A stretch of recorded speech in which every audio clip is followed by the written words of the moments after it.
네, 정치의 겉과 속을 들여다보는 정치원 시작하겠습니다. 오늘은 김용태 국민의힘 의원, 장경태 더불어민주당 의원, 국회의원 두 분과 함께 답답한 정국 상황 시원하게 분석해 드리겠습니다. 어서 오십시오. 안녕하세요. 안녕하세요. 안녕하세요. 예, 김경수 전 지사 복권 이야기부터 시작하겠습니다.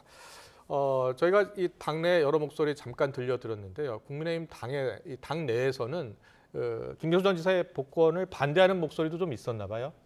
아무래도 이제 김경수 전 지사의 특검을 이뤄냈던 과정들이 당 자체 당시 김성태 전 원내대표가 단식도 하면서 이끌어냈던 것이고, 그렇죠. 또 민주주의를 파괴했던 행위이다 보니까 다시 선거에 재출마할 수 있게끔 만들어주는 거에 대해서 당원들의 분위기가 좋지 않은 것도 있는 것 같습니다. 그래요? 다만 저는 뭐 이 사면 복권이라는 것은 헌법상 대통령의 고유 권한이고 이 자체가 원래 원칙에 맞지 않지만 그럼에도 불구하고 대통령이 사법부를 견제할 수 있는 대통령제의 권한으로서 작용하는 거기 때문에 대통령께서 실현하는 거에 대해서는 또 존중할 필요가 있지 않나 생각합니다. 그렇군요. 예. 한동훈 대표가 조금 전에 그 대통령의 결정에 대해서 더 이상 언급하지 않겠다 정도의 표현을 했어요. 한동훈 대표가 여러 경로로 반대 의사를 전달한 것으로 알고 있거든요. 당내 사선 의원들도 일부 사선 의원들도 반대 입장을 밝혔고요. 그럼에도 불구하고 윤석열 대통령이 결정을 내린 배경은 어디에 있다고 보세요? 일단 한동훈 대표 같은 경우는 대표 취임하고 나서 이런 표현을 많이 쓰시더라고요. 이기는 포지션에 있다. 그러니까 늘 이긴다라는 것은 국민 눈높이에 맞게 생각한다라는 말씀을 많이 하시거든요. 조금 전에 말씀드렸던 것처럼 사면 복권에 대한 국민적인 시선이 좋지 못해요. 그러다 보니까 한동훈 대표는 여당 대표로서 그런 우려를 전달했던 것 같고요. 대통령은 사면 복권 행사하면서 여야가 관례적으로 균형을 맞춰왔던 것이 있잖아요. 여당 인사에 대한 그런 배경, 사면 복권이 있다면 당연히 야당 인사도 국민 통합 관점에서 해야 되기 때문에 원론적인 생각을 하셨다라고 생각합니다. 그렇군요. 예. 장경태 의원은 지난주 금요일 라디오 인터뷰를 보니까 정치적 목적이 있는 것 같다라고 표현을 하더라고요.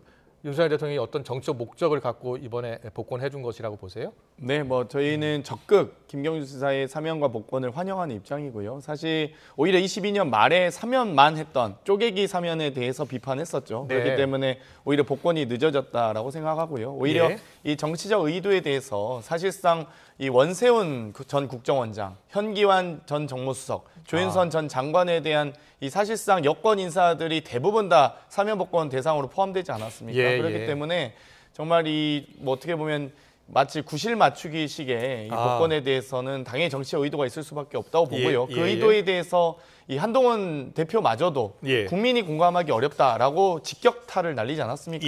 그렇기 때문에 사실 이 여권의 당대표가 대통령의 사면 복권에 대해서 사면권에 대해서 이렇게 이 직격탄을 날리는 경우가 거의 없었죠. 국민이 공감하기 어렵다라고 이미 이렇게 딱 정리를 해버리셨기 때문에 저는 이 사면 복권에 대해서 김경수 지사에 대한 억울한 저는 누명 또 이런 부분에 대한 복권은 대환영이지만 원세훈, 조윤선, 현기환 이분들까지 포함한 사면 복권에 대해서 정말 윤석열 대통령이 안 듣기로 작정하셨구나 이런 생각이 듭니다. 김경수 전 지사가 SNS를 통해서 송구하다는 입장과 함께 사회 보탬이 되는 역할을 고민하겠다라고 했어요. 어떤 역할을 고민할 것으로 보세요? 일단 김경수 전 지사님은 대표적인 민주당의 영남 정치인이기도 하고요. 또 경남도지사를 지내신 분입니다. 그렇기 때문에 전 빠르게 정계 복귀도 하셔서 여러 정치적 활동이 충분히 또 영남의 여러 이 지역 발전을 위해서 역할을 하셨으면 좋겠다라고 생각하고요. 아마 그런 부분들이 아마 이 한동훈 대표의 마음을 좀 불편하게 할 가능성이 매우 높고 또 아마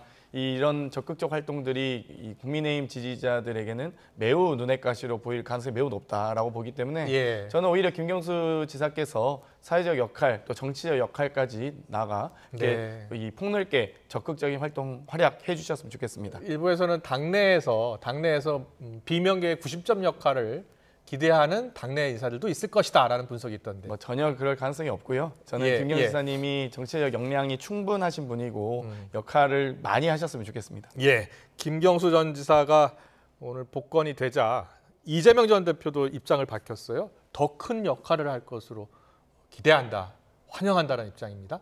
오히려 저희가 지금 이번 총선 과정에서 여러 윤석열 정권에 대한 심판 의견이 많았음에도 불구하고 영남에선 좀 약간 약한 모습을 많이 보였던 것 같습니다. 그래서 오히려 이 민주당의 영남 구심점이 좀 필요했다라고 생각을 하고요. 김경수 지사님이 정말 이 영남 지역의 지역 발전과 시민들을 대변하는 모습을 보이면서 훨씬 더 민주당의 활동과 이 외연 확장을 위한 역할을 저는 톡톡히 하실 거다. 그래서 아마 한동훈 대표 입장에서 조금 더 언짢게 생각하셨던 것 같고요. 아마 국민의힘 지지자들 입장에서도 아마 김경수 지사님이 활약하면 활약할수록 더 언짢지 않겠습니까? 그렇기 때문에 저는 더 정치적 역할까지 해주셨으면 좋겠습니다. 네, 더 큰 역할, 어떤 역할을 할 것인지에 대해서는 뭐 여러 의견들이 나오고 있는데요. 잠시 뒤에 여쭤보고요. 국민의힘 당내 분열 이야기 해보겠습니다. 네. 국민의힘 당원 게시판이 이번 복권, 김경수 전 지사 복권에 대해서 반대하는 목소리가 꽤 컸다고 하던데요.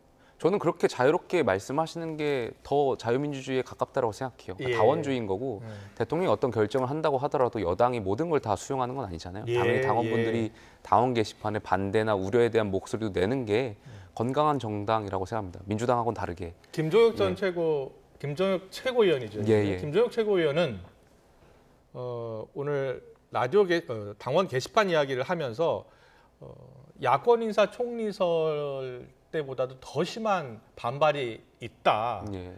그리고 거기에 대한 대통령실의 설명도 필요한 것 같다라고 하더라고요. 그러니까 뭐 두 개를 비교하기는 좀 어려울 것 같고요. 다만 이제 조금 전에도 말씀드렸던 것처럼 이 김경수 전 지사를 특검하게 된 배경이 많은 당원들이 시간과 노력과 모든 것을 동원해서 저희가 이뤄냈던 결과물이잖아요. 문재인 정부에서 김성태 전 원내대표가 단식 투쟁하면서 드루킹 특검을 이뤄냈었고 그것이 실제로 민주주의를 파괴했던 행동을 사법부의 판단을 받았었던 것인데 기권 잡을 때는 언제고 이제 와서 풀어주냐 이런 말씀하시는 분들도 계시고 그러다 보니까 감정적인 말씀들 많이 하시는 것 같은데 저는 그렇게 의견을 표출하는 것은 자연스러운 현상이라고 생각합니다. 알겠습니다. 한동훈 대표가 일단 더 이상 이제 언급하지 않겠다라고 했습니다만 한동훈 대표의 이런 발언, 행보를 놓고서 윤 대통령과 좀 차별화에 나선 것 아니냐라고 분석도 있어요. 본인께서 당대표 할 때 변화를 여러 번 강조하셨잖아요. 당연히 대통령하고 다른 모습을 보이겠다라는 걸로 저는 읽혀졌고요. 이 사면 복권에 대해서도 조금 전에 말씀했던 것처럼 많은 국민들의 비판이나 좋지 않은 시선들이 있어요. 그러니까 대통령의 권한이긴 하지만 이것이 꼭 존재해야 하는가에 대한 국민적인 평가들이 있기 때문에 한동훈 대표는 그러한 지점에서 아마 국민 눈높이에서 사면 복권에 대한 일반론적, 그러니까 김경수 전 지사를 콕 집어서 말한 것보다는 대통령의 사면권 행사에 대한 국민적인 시선에서 연장선에서 말씀한 거 아닌가 생각이 좀 듭니다. 김종혁 최고위원 오늘 라디오 인터뷰에서는 의사결정 과정이 조금 더 합리적이었으면 좋겠다. 상호 협의, 그러니까 당정 협의가 있었으면 좋겠는데 전혀 없었다라는 거예요. 이 사면에 대해서. 글쎄 뭐 사면에 대해서 당정 협의를 해야 될 사안인지까지는 제가 잘 모르겠습니다. 왜냐하면 사면은 어쨌든 대통령의 고유 권한인데 과거에 이 사면에 대해서 뭐 당의 이런 의견이나 이런 것도 전달받을 수는 있겠지만 그걸 굳이 대통령께서 이렇게 피력하거나 하는 것은 아니기 때문에 어떤 결정을 하든 사면에 대해서는 보통 이제 야당에는 대통령실에서 야당에는 이제 물었다는 거예요. 그리고 이제 박찬대 원내대표가 직접 또 사면했으면 좋겠다는 입장을 복권을 해줬으면 좋겠다는 입장도 전달했다는 거예요.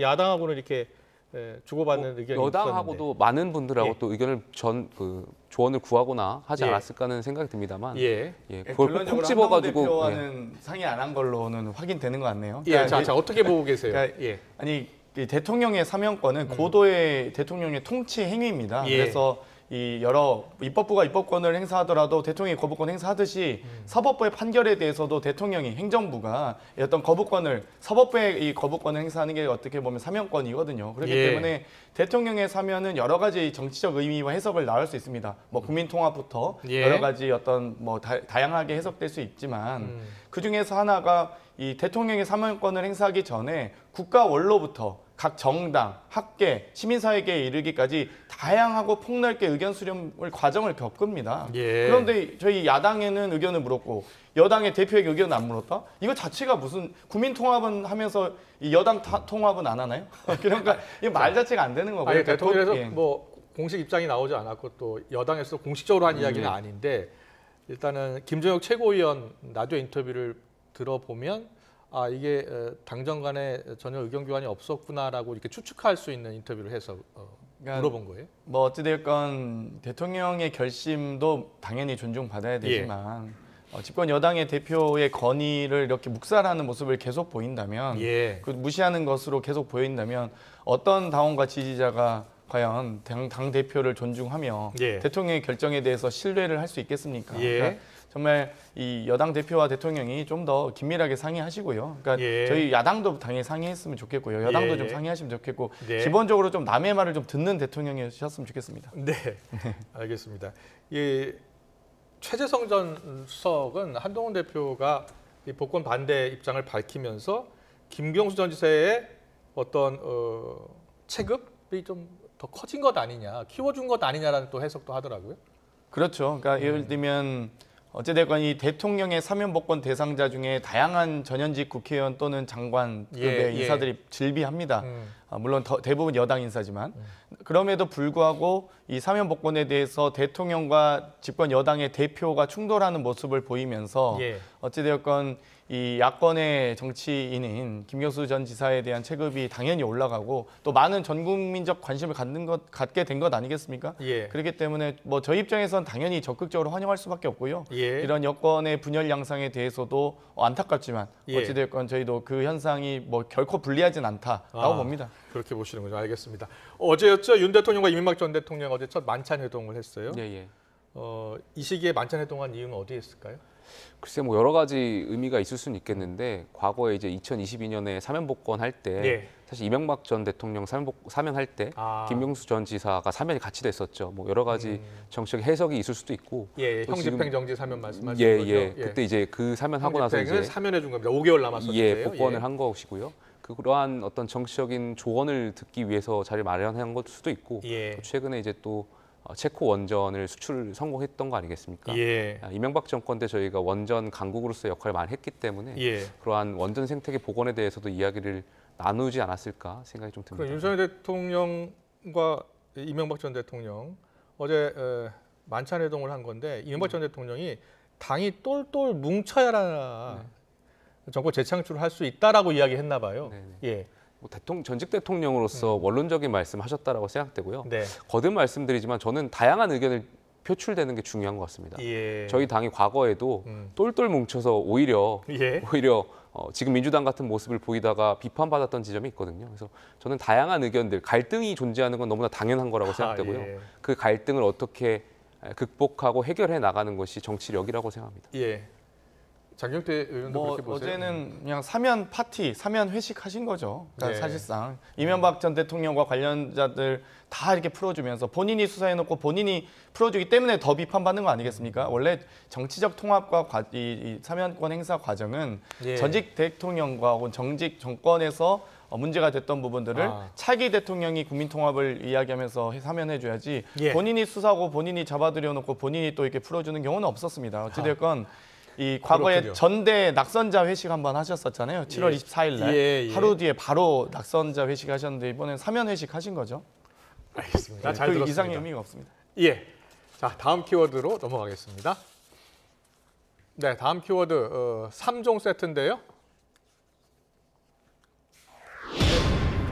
윤석열 대통령이 어제 신임 국방장관 후보자의 김용현 대통령 경호처장을 지명했죠. 민주당은 회전문 인사에 극치라면서 3종 세트라는 표현을 썼습니다. 직접 들어보겠습니다.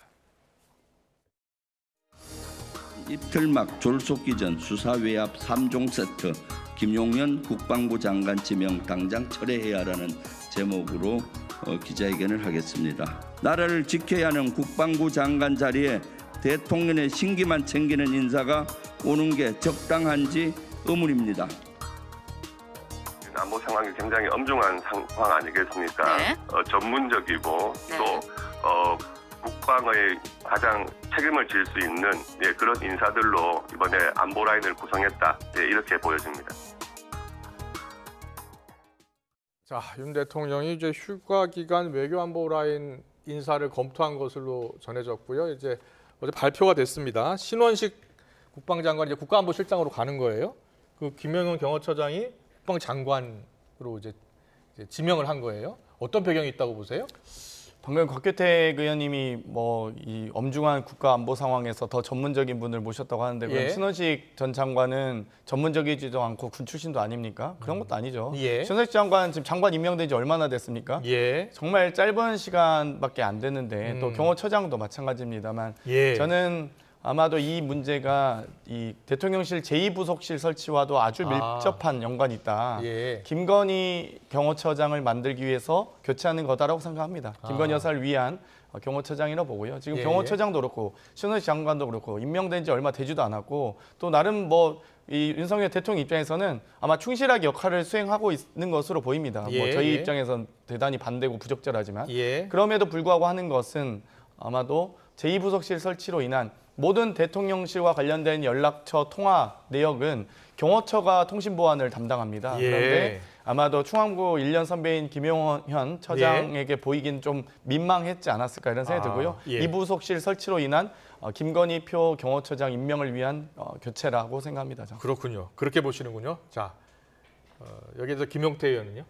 뭐 너무 나간 추측인 것 같고요. 예. 저도 사실 어제 그 발표를 들으면서 좀 깜짝 놀라긴 했어요. 저뿐만이 아니라 예. 여당에서도 많은 분들이 몰랐던 인사였고 제가 전에 듣기로 국방부 핵심 관계자분들도 의외였다, 예. 몰랐었다라고 표현할 정도로 깜짝 인사였어서 한 대통령실에서 대통령이나 아니면 누군가가 좀 주요 관계자가 한 번 더, 물론 대통령 비서실장이 설명하긴 했지만 예. 한 번 더 이 배경에 인사 배경에 대한 설명이 필요하지 않을까 싶어요. 예. 말씀하셨던 것처럼 굉장히 중요한 외교 안보 시점이 도래하고 있고 예. 지금 대부분은 이제 국방부 장관 지명자에 관심을 두고 있지만 예. 저는 안보실이 굉장히 중요하다고 생각해요. 왜냐하면 장호진 외교안보실장이 교체된 거잖아요. 왜냐하면 지금 이제 미국의 대선이 있습니다. 그렇습니다. 그러니까 신원식 장관도 전 장관도 굉장히 예. 훌륭하신 분이겠지만 지금 외교관 출신의 군사 안보 외교의 컨트롤 타워가 필요하지 않을까에 대한 개인적인 생각이 있는데 예. 미국 대선을 앞두고요.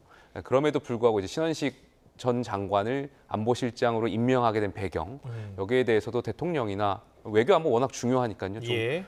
관련 있는 분들이 나오셔서 한 번 더 국민이나 여당한테도 설명할 필요가 있지 않나 생각이 좀 듭니다. 진성준 정책위 의장은 국방부 장관이 아니라 당장 수사 외압의 피의자로 조사받아야 할 인물이 김용현 지명자라는 거예요. 즉각 철회하라 이런 주장인데. 그러니까 사실 그런 야당의 반응을 두고 국방부 장관 인사청문회가 녹록치만은 않겠다라는 생각이 들었습니다. 예. 말씀하셨던 것처럼 지금 외교 안보 상황이 굉장히 엄중한 상황인데 예. 우리가 여기에 대한 정책이나 외교 안보에 대한 깊이 있는 토론이 돼야 될 텐데 인사청문회 자리가 결국에는 최상병 그 순직 사건과 관련된 의혹들이 집중 조명될 것이고 예. 또 그 이런 풍문으로 돌고 있는 그런 천공과 관련된 이야기들 예. 뭐 그런 이야기들 과거부터 많았지 않습니까? 예. 이런 것이 이제 인사청문회 또 망신 주기로 이어질 것 같아서 네. 좀 많은 우려가 있습니다. 네, 민주당은 김영석 독립균형관장 지명 철회 계속 요구하고 있는 거잖아요. 예. 지금 이 15일에 있을 광복절 행사에 마저도 예. 독립기념관장이 임명 너무 철회죠, 이 임명 지나치게 철회. 예. 친일, 뭐 아무래도 반민족, 뭐 예. 여러 뉴라이트 이런 표현으로 지금 규정되고 있지 않습니까? 예. 그렇기 때문에 광복회를 비롯한 많은 독립운동 단체에서 마저도 보이콧을 선언하고 있습니다. 예. 그렇기 때문에 심지어 이 독립기념관 출범 37년 만에 예. 최초로 독립기념관에서 광복절 행사조차 광복절 행사조차 못하는 취소되는 이런 지금 상황 아니겠습니까? 예. 독립기념관에서 광복절 행사를 안 한다뇨. 이게 이런 게 있을 수 있습니까? 그러면 예. 최소한 윤석열 정권이 임명한, 윤석열 대통령이 임명한 광복회나 뭐 여러 독립기념 관련 유공자 단체 등과도 충분히 소통을 하셨어야 되는데 예. 너무 부적절해도 너무 부적절한 인사다. 예. 지금 한국학연구원부터 시작해서 독립기념관까지 이게 도대체 있을 수 있는 일입니까? 정말 이런 부분은 집권 여당에서도 좀 부적절한 인사다. 이 부분은 좀 인사교체를 요구하셔야 된다고 봅니다.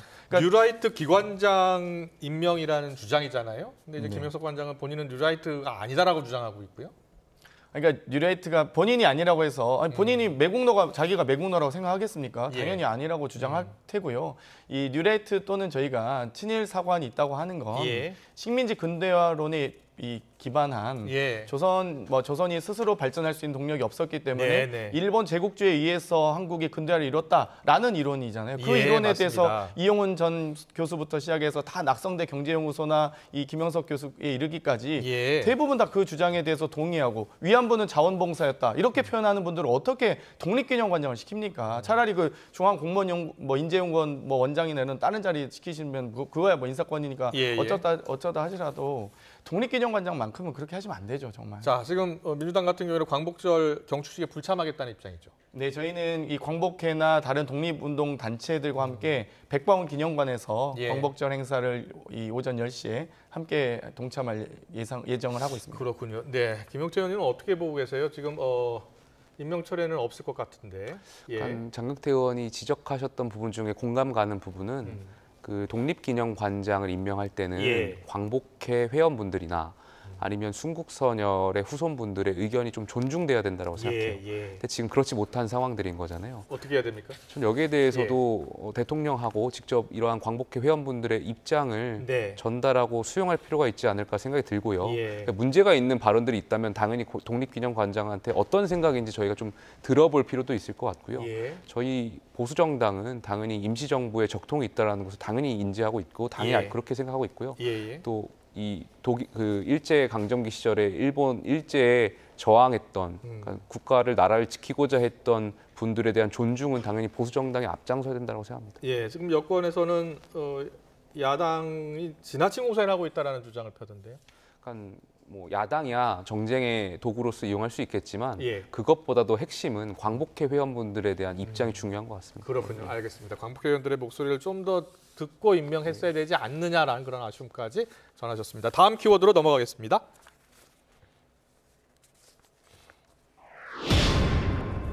네, 다음 키워드는 후폭풍인데요. 정봉주 최고위원 후보 어제 기자회견했죠. 명팔이 저격. 기자회견 이후 당 내부가 좀 술렁이고 있습니다. 민주당 최고위원 후보들이 오늘 어떤 반응을 보였는지 직접 확인해 보겠습니다.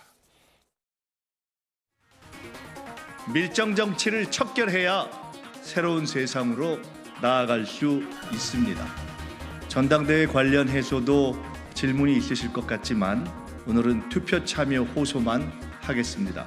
지금은 일사불란하게 밀정 정권, 밀정 정치와의 싸움에 당력을 집중해야 할 때입니다. 왜 이런 발언을 했을까? 이거는 저는 관심 끌기 욕인 것 같은데요. 내용적으로 보면 오히려 나도 굉장히 친명이야, 가까운 사람이야. 네. 나 다른 사람 아니야. 그런데 오히려 그런 친명팔이라는 그런 명팔이라고 표현을 한 것 같은데. 네, 어제 정봉주 최고위원 후보 기자회견 들으셨죠? 예. 네. 그 후폭풍이 좀 나오는 것 같아요. 아마 이제 박원석 전 의원님과 타당이시죠. 네. 대화 과정에서 있었던 사담이 또 이 박원석 의원에 의해서 전해지면서 여러 당원들 사이에서 예. 비판이 일었고 예. 그 부분에 대한 해명 또는 해명 기자회견이었는데 이재명 전 대표가 개입한 부분에 대해서 큰 불만을 표시한 것으로 전해지고 있잖아요. 예. 아니 개입이랄 게 사실 대표께서 차량 이동 중에 여러 각 최고위원 후보자들과 대화 나누는 장면들을 많이 라이브 생중계하셨는데요. 예. 그거는 사실 정봉주 후보도 마찬가지입니다. 네. 이재명 대표 후보와 함께 차량에서 여러 가지 대화를 하면서 과거 회상도 하시고 예. 여러 선거운동 과정에서 활용했기 때문에 저는 그 부분은 누구나 다 할 수 있고 예. 후보자가 활용을 할 수 있다고 보지만 어제 해명 기자회견은 좀 명확하게 너무 말끔하게 해명하지 못하신 것 같다. 그랬군요. 차라리 그냥 예, 그렇게 죄송합니다 보시는군요. 예. 하고 혹시나 제가 그런 오해가 있었다면 좀 이 표현이 과격했는데 또 전원으로 전달되다 보니까 예. 또 사담 과정에서 조금 부적절한 대화들이 있었던 것 같다. 예. 이런 정도로 왜곡 과장에 대한 얘기들을 좀 해소하셨으면 좋았을 텐데 예.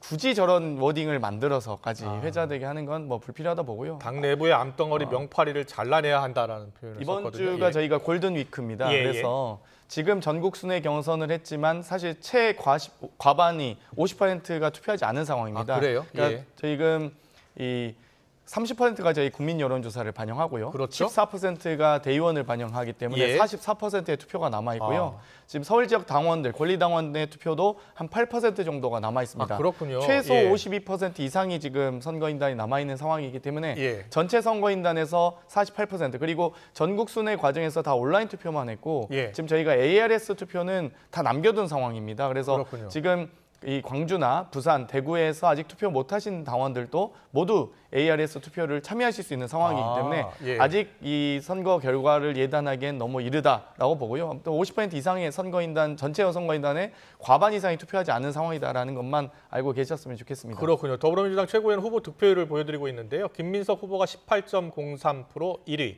정봉주 후보가 15.63% 2위, 김병주 후보가 14.02%, 한준호 후보 13.66, 이현주 후보가 11.56, 전현희 후보가 11.54, 민영배 후보 10.53, 강선 후보 5.03을 기록하고 있습니다. 그런데 아직도 50% 넘는 투표 비율이 아직도 남아 있는 거군요. 네, 제가 보기에는 사실 2위부터 7위까지는 순위가 다 바뀔 수 있다고 생각합니다. 그렇군요. 직접 네. 최고위원 선거에 한번 나가 보셨잖아요. 네, 그렇습니다. 예, 실제로 이 순위가 막판에 많이 바뀌기도 합니까? 네, 그렇죠. 예. 저도 전당대회 대의원 투표 하루 전날까지만 해도 종합성적 3위이긴 했습니다. 아, 그랬어요? 예, 제가 전국 순회에서 그래도 많은 권리당원과 국민들께서 여론조사에서 많이 응답을 해주셔서 예. 네, 종합 3위이긴 했는데 이제 대의원에서 제가 아무래도 좀 젊고 초선의 후보이다 보니까 좀 밀리긴 했지만 그랬군요. 네, 그렇습니다. 예, 알겠습니다. 김용태 의원은 물론 상대당이지만 예. 어떻게 보고 계세요? 굉장히 재밌게 보고 있고요. 예, 민주당에서 살아남으려면 이재명 전 대표를 숭배해야 되는데 예. 숭배하지 못하고 정봉주 후보께서 패착을 하신 거 아닌가 생각이 들고요. 예. 저기 많이 계신 최고위원 후보 중에 사실상 이재명 전 대표를 실질적으로 속마음으로 존경하는 사람이 몇 명이나 되겠습니까? 다 이재명 전 대표를 이용해서 어쨌든 팬덤을 이용해서 최고위원에 돼야 되기 때문에 다 이용하시는 거라고 생각되고요. 예. 정봉주 후보만 속마음을 좀 들킨 거 아닌가 생각이 좀 듭니다. 그래요? 실제로 순위가 좀 바뀔 것 같습니까? 어떻게 보세요? 저도 바뀔 것 같습니다. 앞으로 그래요? 많은 게 남아 있고 또 예. 이재명 전 대표의 입을 통해서 1, 2위가 또 바뀌지 않았습니까? 예. 그러니까 앞으로도 이 정봉주 후보를 둘러싼 이 낙인 찍기와 오히려 공격을 안 하면 수박이라고 낙인 찍고 있는 상황들이 정봉주 후보에 대한 악재로 작용하지 않을까 생각됩니다. 그렇군요. 질문을 앞서 못 드린 질문 하나 더 드릴게요. 김경수 전 지사가 만약에 복귀를 하면요, 예. 당내에서 어떤 역할을 할 것 같아요? 아무 역할 못 할 것 같습니다. 지금 아무 역할 못할 것 같다고요? 이재명 전 예. 대표의 1급 체제가 완전하게 자리 잡았기 때문에 예. 지금 상황에서는 역할 못 할 거라고 생각 들고요. 다만 그 역할 하려면 전제 조건이 좀 필요할 것 같습니다. 네. 이재명 전 대표가 10월에 유죄를 선고받는다면 1심에서 예. 그럴 때는 이제 내부가 분열이 되겠죠. 그럴 예, 때는 이제 예. 이재명 대표의 포스트 민주당을 이끌 사람으로서 김경수 전 지사라든지 예. 뭐 김동연 경기지사라든지 등등의 많은 인물들이 거론되지 않을까 생각됩니다. 김경수 전 지사가 대선에 출마할까요? 그렇게 보세요? 어떻게 보세요? 그 역시 이재명 전 대표의 사법부 판단에 달려 있을 거라고 생각됩니다. 그렇군요. 사법 판결이 10월, 11월 정도에 나올 것 같다는 이야기가 계속 나오더라고요. 예. 김묵태 의원은 그렇게 보는데 장경태 의원께서는 어떻게 보세요? 저는 아마도 많은 재판의 지금 증거들이 다 위조되거나 조작된 것으로 증거가 드러났기 때문에 오히려 재판정에서 오히려 혼나고 있는 건 아니겠습니까, 검사들이. 그렇기 때문에 예. 모든 재판 승소할 거라 보고요. 예. 만약 제가 2년간 이재명 대표님과 함께 일을 또 지도부에서 일을 하면서 느낀 거는 아주 획기적이고 아주 참신한 결단을 많이 내리시는 분입니다. 저희가 네. 최고위에서 다 병립형으로 가자고 했는데도 연동형을 결단하시는 것처럼 예. 저는 아마 김경수 지사님이 만약 마음의 준비만 되신다면 저는 지명직 최고까지도 아마 이재명 대표께서 고려하고 계시지 않을까라는 생각이 듭니다. 잠시만요. 지명직 최고위원도 고려할 수도 있다. 저는 이재명 대표 정도의 결단 있는 분들은 예. 그 정도까지도 다 아마 다 염두에 두고 계시리라고 봅니다. 그렇군요. 그래서 아마 오히려 더 예. 적극적 역할을 하실 수 있도록 정치적 역할과 어떤 통로를 더 열어줄 개방해 주실 분이라고 생각하기 때문에 예. 오히려 김경수 지사님이 더 활약하면 활약할수록 민주당 입장에서 더 좋은 것 아니겠습니까? 예, 그러니까 국민의힘 입장에서 싫어하는 거겠죠. 그래서 저는 오히려 더 보란 듯이 적극적 역할, 지명직 최고위원까지도 전 고려하시리라 봅니다. 네, 지명직 최고위원도 될 가능성이 있다. 적정 역할을 부탁한 이재명 전 대표가 대표가 된다면 지명직 최고위원까지도 이렇게 자리를 주면서 더 적극적인 역할을 당부할 수도 있다. 앞서 최민희 방통위원장 같은 경우에는 민주당의 후보들은 많으면 많을수록 좋은데 당연하죠. 이재명 대표도 직접 그랬고 그랬죠. 결국은 대선 가도에 더 큰 도움이 될 것이다 이렇게 보더라고요. 실제로 그렇게 보세요? 선거의 아주 기본은 당연히 여러 가지 상징성 있고 또 여러 가지 대표성 있는 분들을 많이 취합하고 모아가는 과정입니다. 그러면서 힘과 세력을 모아가는데요. 그렇기 때문에 저희가 선대위 구성하면 뭐 선대위원장으로도 모시고 여러 직책과 본부장 등을 모시는 힘을 모아가는 과정인데 저렇게 이 윤석열 대통령처럼 한동훈 대표도 내치고 각자 자기 사람들 다 내치는 정치, 마이너스 정치를 하면 안 되겠죠. 네, 오늘 장경태 의원이 김경수 전 지사가 진명직 최고위원이 될 가능성까지 이렇게 내다보고 물론 이재명 전 대표가 어떤 결정을 내릴지는 모르겠습니다만 어떻게 보셨어요? 투자 대비 효과는 크죠. 그렇게 되면 약간 지명직 최고로 임명해봐야 이재명 대표 1급 체제에서 할 수 있는 게 아무것도 없습니다. 그럼에도 불구하고 이재명 대표 입장에서는 김경수 전 지사를 지명직 최고 임명하게 되면 효과는 실질적으로 크고 권한은 줄이고 하기 때문에 저는 충분히 이득이라고 생각됩니다만 김경수 전 지사가 받을지는 저도 잘 모르겠습니다. 알겠습니다. 김경수 전 지사에 대해 더 큰 역할을 당부한 이재명 전 대표가 어떤 결정을 내릴지 주목이 되네요. 오늘 정치원은 여기까지 듣겠습니다. 지금까지 김용태 국민의힘 의원, 장경태 더불어민주당 의원과 함께했습니다. 잘 들었습니다. 고맙습니다. 감사합니다.